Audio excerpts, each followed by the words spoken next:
Students, तो आज हम पढ़ने वाले हैं क्वेश्चन नंबर 6 को, जो कि मिलान से है। ठीक है, इसमें एक साइड रोस्टर रूप में दिया है, एक साइड समुच्चय रूप में दिया हुआ है। इस वीडियो को चालू करने से पहले मैं आप लोग को बता दूं कि पढ़ाई के मामले में एक बात बहुत ही वायरल हो रही है, जो बहुत ही आजकल चर्चे में है। तो क्या आप लोग को ये बात पता है? अगर नहीं पता है तो आप वीडियो को पूरा देखिए, क्योंकि वीडियो के बीच में ही, क्लास के बीच में ही मैं आपको बताने वाली हूँ कि कौन सी बात है और कौन सा इसमें कौन गलत है। ठीक है, तो देखिए पहला हमारा क्या है, 1 2 3 6। ठीक है, रोस्टर रूप में है, तो आप रोस्टर रूप को देखकर आप डायरेक्ट नहीं बता सकते। ठीक है, क्योंकि इसमें आप समुच्चय रूप में देखेंगे तो ज्यादा ही सरल लगेगा। तो x सच डॉट x एक अभाज्य संख्या है और 6 की भाजक है। ठीक है, ऐसी संख्या है जो कि अभाज्य है और 6 से पूरी तरह से कटती है, मतलब भाजक मतलब पूरी तरह से कट जाती है। तो ऐसी कौन सी संख्या है देखेंगे हम, 1 2 3 6। तो ये एक अभाज्य संख्या है क्या? ये अभाज्य संख्या नहीं है। ठीक है, तो इसमें क्या है, ये प्राकृत संख्या है, जो कि 1 2 3 लगातार आ रही है और 6 भी है। ठीक है, ये तो नहीं हो सकता। दूसरा देखेंगे 2 और 3, ये दोनों एक अभाज्य संख्या है। ऐसी संख्या जो कि स्वयं से कटती है, ठीक है, उसी संख्या को हम अभाज्य संख्या कहते हैं। स्वयं से कटेगी, एक से कटेगी और किसी से नहीं कटेगी, उसे हम अभाज्य संख्या कहते हैं।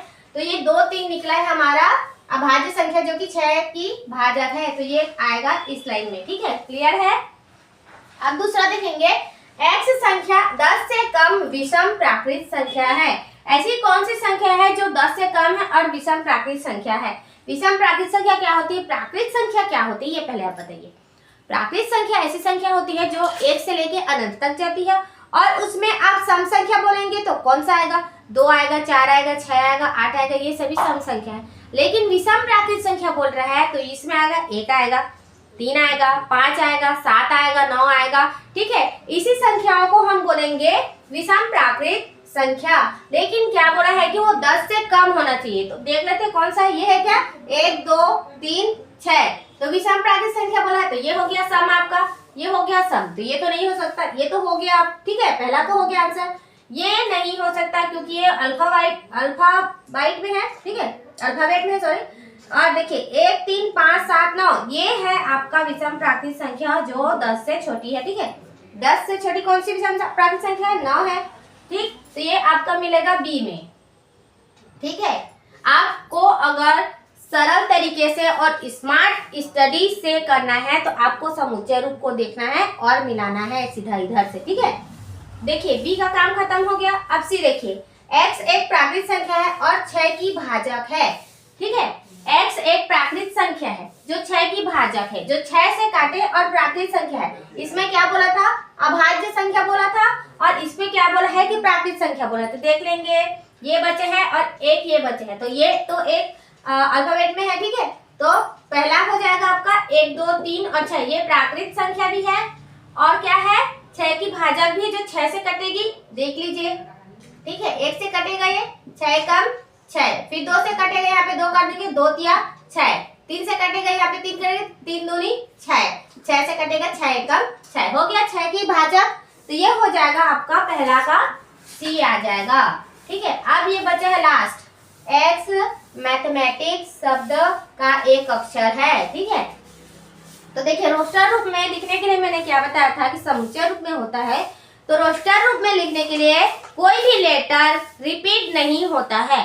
ठीक है, तो इसका देख लेंगे हम लोग, मैथमेटिक्स है, एम लिखाया है क्या, यहाँ पे ये देखिए एम लिखाया है। ठीक है, अब देखिए यहाँ पे ए है, तो ये भी ए है, टी है तो टी, एच है तो एच, ई है तो यहाँ पे ई भी है, और एम, तो देखिए एम रिपीट हो गया है तो इसे छोड़ दिए हैं, ई रिपीट हो गया, इसे छोड़ दिए हैं, टी है, टी रिपीट हो गया है, आई, आई नहीं है तो यहाँ पे लिखा है। ठीक है, और सी, सी भी नहीं है तो यहाँ पे लिखा है, एस, एस नहीं तो यहाँ पे लिखा है, तो ये हो गया आपका करेक्ट डी में। ठीक है, ये आपका आंसर आ गया है, ए का, पहला का सी, दूसरा का ए, तीसरा का आपका हो जाएगा डी, और चौथा का हो जाएगा पी। यही हो जाएगा आपका, मिलान करना है तो मिलान हो गया हमारा। ठीक है, इसी के साथ आपका प्रश्नवाली 1.1 कंप्लीट होता है। ठीक है, मैंने बताया था कि एक बात आपका चर्चा में है, तो कौन सी बात है, वो बात है आपका अभी अभी पता चला है कि 2-3 दिन पहले अभी पता चला है कि 12th क्लास का हिंदी का पेपर जो है वो लीक हो गया है। तो ऐसा बोर्ड एग्जाम में पहले नहीं होता था। पहले क्या होता है, अभी फिलहाल अभी और पहले की मैं बात करूं तो जो होता है कंपटीशन एग्जाम, उसी में ही लीक का हमने सुना था। लेकिन बोर्ड एग्जाम में लीक होना पेपर, ये बात हजम नहीं हो रही है। क्यों?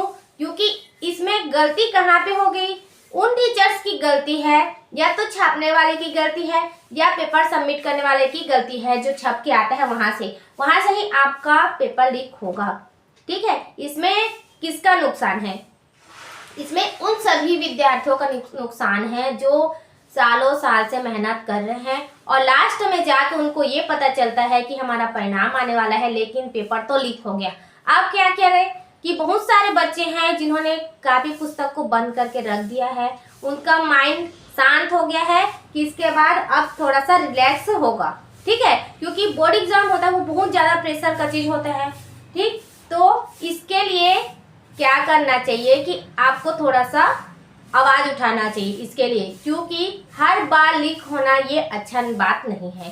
ठीक है, तो इसमें उन सभी बच्चों का नुकसान हो रहा है जो मुश्किल से पढ़ के बहुत तैयारी करके एग्ज़ाम दिलाने जाते हैं, फिर एग्ज़ाम क्लियर करने के बाद पता चलता है कि आपका पेपर लीक हो रहा है।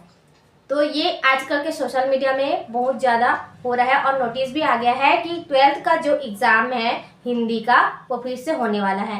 तो 12th क्लास के बच्चे अच्छे से आप लोग तैयारी में लगे रहिए, और हिंदी का होता है तो आप लोग को अच्छे से दिलाना है। ठीक है, तो इसी के साथ ज़्यादा टाइम वेस्ट ना करते हुए मैं अपनी बारी को विराम देती हूँ। Thank you.